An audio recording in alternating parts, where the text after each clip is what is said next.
आज हम आप सबको मानव जन्म का सर्वोत्कृष्ट फल सत्संग श्रीमद् भागवत के हृदय 10वां स्कंध और उस 10वें स्कंध में भी उत्तरार्ध लीला, जो 10वें स्कंध का उत्तरार्ध है, जिसमें भगवान की द्वारिका लीला का वर्णन है, उस द्वारिका लीला के कथनोपकथन के माध्यम से हम आप सबको कालक्षेप करने का सौभाग्य सुलभ हो रहा है। श्री सुदामा जी जब प्रभु के यहाँ पधारे द्वारिका में,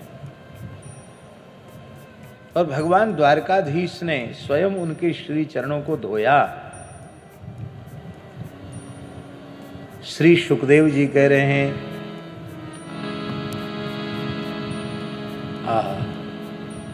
उपहृत्या वनिज्यास्य पादौ पादावने जनी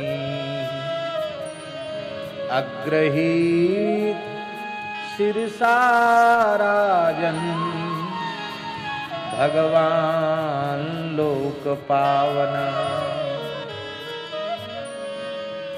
ये भगवान कहने की क्या जरूरत थी, लोक पावन कहने की क्या आवश्यकता थी?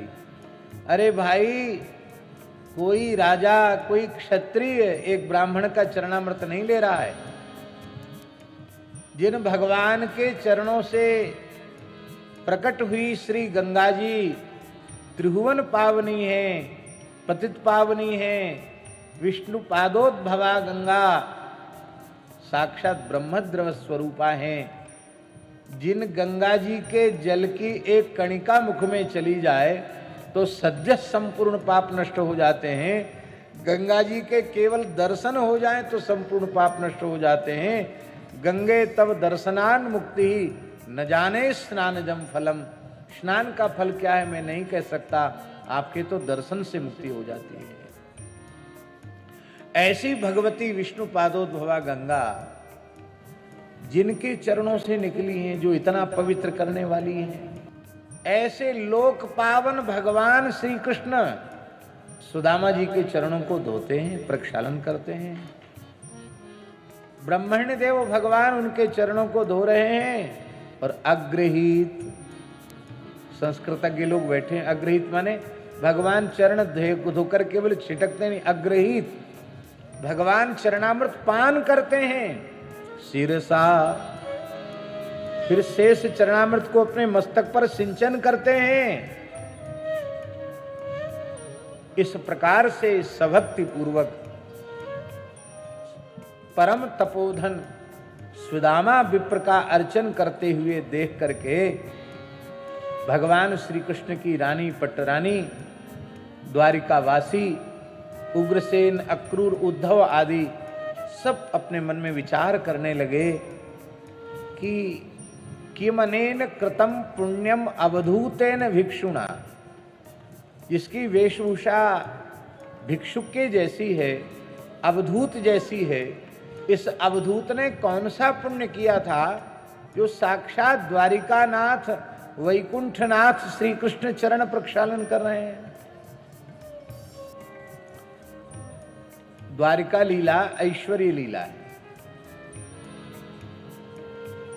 मथुरा में ही भगवान चतुर्भुज हो गए, प्रकट भी चतुर्भुज हुए, फिर मथुरा लीला हुई, फिर चतुर्भुज हो गए, और चतुर्भुज होने के बाद फिर संपूर्ण कृष्ण चरित्र में चतुर्भुज हैं। इसलिए गीता में अर्जुन भी यही कहते हैं, तेनैव रूपेण चतुर्भुजेन सहस्रबाहो भव विश्वमूर्ते।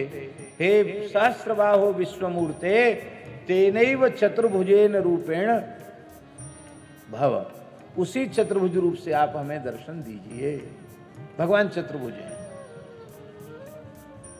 और जब भगवान अपने ऐश्वर्य में प्रतिष्ठित हैं तो वहां ब्रह्मादि देवता भी भगवान का स्तवन करते हैं। नारद शनकादिक भगवान का स्तवन करते हैं। वेद विग्रहाकार होकर, मूर्तिमंत होकर भगवान का गुणगान करते हैं, यशोगान करते हैं। और भगवान ठाठ से द्वारकाधीश के रूप में बैठकर श्रवण करते हैं, किसी को 2 फूल भी नहीं चढ़ाते हैं।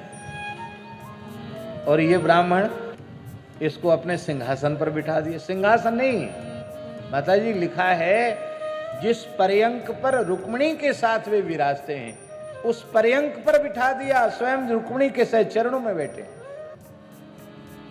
तपस्या का तो ये फल नहीं हो सकता, साधना का ये फल नहीं हो सकता, पुण्य का भी फल नहीं हो सकता। लेकिन कार्य रूप में कुछ दिखाई पड़े महाराज जी, कार्य रूप में कुछ दिखाई पड़े तो उससे कारण का अनुमान अपने आप हो जाता है। क्योंकि सिद्धांत है कारणाभावे कार्याभावा, कारण नहीं रहेगा तो कार्य नहीं होगा, कारण के बिना कार्य होता नहीं। तो कारण क्या है? आप कहते हैं कि पुण्य नहीं, तप नहीं, जप नहीं, कोई साधन नहीं, कोई उपासना नहीं, कि कारण क्या है? सभी लोग विचार रहे हैं कारण, लेकिन निर्णय पर कोई नहीं पहुंचता है। द्वारकाधीश श्री कृष्ण सर्वांतर्यामी है। तो मन में विचार कर रहे हैं कि समस्त द्वारिका वासियों के हृदय में एक ही प्रश्न कौंध रहा है, मेरी रानी पटरानियों में भी एक ही प्रश्न कौंध रहा है, बड़े बड़े सिद्ध ऋषि महर्षि यहाँ विराजमान है, उनके मन में भी एक ही प्रश्न कौंध रहा है, यहाँ बड़े बड़े देवता विराजमान है, उनके मन में भी एक ही प्रश्न कौंध रहा है, उत्तर नहीं मिल रहा है। प्रश्न यही है कि इस ब्राह्मण की ऐसी कौन सी साधना है जिससे श्री कृष्ण इसका इतना आदर कर रहे, चरणामृत ले रहे, कि इन सुदामा ब्राह्मण की जो मैंने पूजा की है इसके मूल में है इनकी गुरु उपासना, गुरु प्रत्याशक्ति, गुरु निष्ठा, गुरु भक्ति। इनकी गुरु भक्ति पर हम बिक गए हैं, हम न्यौछावर हो गए हैं, और सुदामा जैसी गुरु भक्ति रखने वालों की हम इसी तरह से पूजा करते हैं। बड़ा अद्भुत श्लोक है, इसका जितना व्याख्यान किया जाए उतना कम है। नाहमिज्या प्रजातिभ्याम तपोपशमनेन वा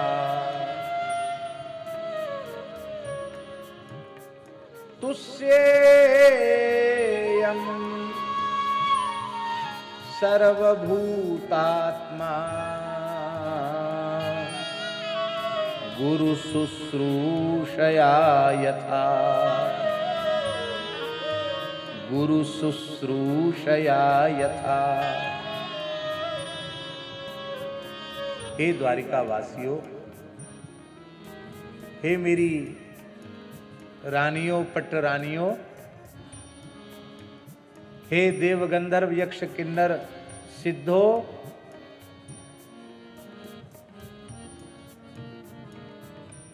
ब्रह्मचारी का धर्म है गौ की, अग्नि की, वेद की उपासना करते हुए, गुरु सेवा करते हुए और वेद, सांग वेद का अध्ययन करना। क्योंकि महाभाष्यकार पतंजलि लिख रहे हैं महाभाष्य में, ब्राह्मणेन निष्कारणो धर्मः षडंगो वेदो ध्येयो गेयश्चेति। ब्राह्मण का ये धर्म है, षडंग वेद का अध्ययन करे। भगवान कहते मैं ब्रह्मचारी के नियम से उतना प्रसन्न नहीं होता। सविधि ब्रह्मचर्य आश्रम का कोई पालन करे, वेद की, अग्नि की, गुरु की, गाय की, सबकी उपासना करे, मैं उतना प्रसन्न नहीं होता।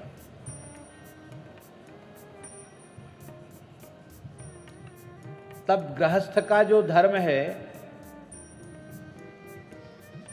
पंच महायज्ञ पूर्वक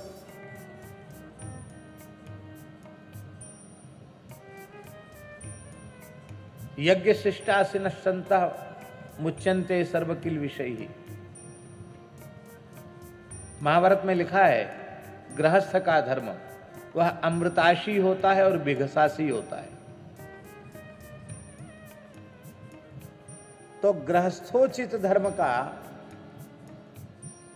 विधिवत पंच महायज्ञ पूर्वक प्रसाद लेना, समय से देव, पितृ और ऋषि इनका अर्चन करना है, समय से सभी संस्कारों को शास्त्र विधि से संपादित करना, रात्रि स्मरण करके सोना और प्रातः स्मरण करते हुए जगना, धर्म का आचरण निष्ठा पूर्वक करना। भगवान कहते उस गृहस्थ के पंच महायज्ञ रूप धर्म से भी मैं उतना प्रसन्न नहीं होता। दो व्यवस्थाएं हैं शास्त्र में, एक ब्रह्मचर्यादेव प्रव्रजेत, एक आश्रमात आश्रमम गच्छेत। ब्रह्मचर्य से सीधे संन्यास में जा सकता है, उसे वानप्रस्थ की आवश्यकता नहीं है, पर गृहस्थाश्रम का उपभोग किया है तो वानप्रस्थ पूर्वक ही उसे संन्यास लेना चाहिए। भगवान आदि शंकराचार्य ने बड़ी सुंदर चर्चा की है कि इतने कठोर वानप्रस्थी के नियमों की व्यवस्था क्यों है। वो कहते गृहस्थाश्रम में जो विषय का संपर्क रहा है, उसके जो मलिन संस्कार चित्त पर पड़े हुए हैं, वो सामान्य तप से निवृत्त नहीं होंगे, वो कठोर तप से निवृत्त होंगे, तब वो संन्यास का अधिकारी होगा। पर ब्रह्मचारी ने तो उन विषयों का स्पर्श ही नहीं किया है, और ब्रह्मचर्याश्रम में वेदों का स्वाध्याय, यह एक प्रकार का तप ही है। स्वाध्यायो ही तपः, वेद में लिखा है, स्वाध्याय तप है, इसलिए वह सीधे संन्यास ले सकता है। तो बोले चलो ठीक है, ब्रह्मचारी के नियमों से आप प्रसन्न नहीं होते, उतने अधिक प्रसन्न नहीं होते, गृहस्थ के भी गृहस्थ धर्मोचित आचरणों से, कर्मानुष्ठान से भी उतने प्रसन्न नहीं होते, पंच महायज्ञादि से, वानप्रस्थी के तपरूप धर्म से भी प्रसन्न नहीं होते, तब सन्यासी का धर्म सबसे ऊंचा है। अपनी वृत्ति को चारों ओर से उपशमित कर लेना, तपोपशमनेन वा, उपशमन, ये उपशमन जो है वो सन्यासी का धर्म है, धर्म नहीं सन्यासी का स्वरूप है। जन्मांतरीय संस्कारों से स्वाभाविक रूप से प्रवाहमान जो इंद्रियों की वृत्ति रूप रस गंध शब्द स्पर्श की ओर प्रवाहित हो रही है, उसको सहसा भीतर की ओर मोड़ लेना, पूर्ण अंतर्मुख हो जाना, पूर्ण समाहित हो जाना, और आत्मै वेदम सर्वम, इस रूप में पूरे विराट का अपने आत्मा से अनतिरिक्त रूप में अनुभव करना, पूर्ण शांत हो जाना, प्रशांत हो जाना, उपशमित हो जाना, ये सन्यासी का धर्म है। भगवान कहते बड़ा कठिन है ये, लेकिन मैं सन्यासी के धर्म से भी उतना प्रसन्न नहीं होता। अरे भले आदमी फिर होते किससे प्रसन्न हो, होते गुरु शुश्रूषया यथा, मैं गुरु सेवा से जितना प्रसन्न होता हूं उतना किसी साधन से प्रसन्न नहीं होता। जैसी गुरु सेवा इस ब्राह्मण ने की है, ऐसी गुरु सेवा मेरे अवतार काल में मुझे लगता किसी दूसरे के द्वारा संभव नहीं है। इसलिए शंकर जी मेरे चरणोदक को जटाओं में गंगा के रूप में धारण करते हैं, ब्रह्मा जी मेरे चरणामृत को कमंडल में धारण करते हैं, पर मैं इस ब्राह्मण के चरणामृत को अपने मस्तक पर धारण कर रहा हूं।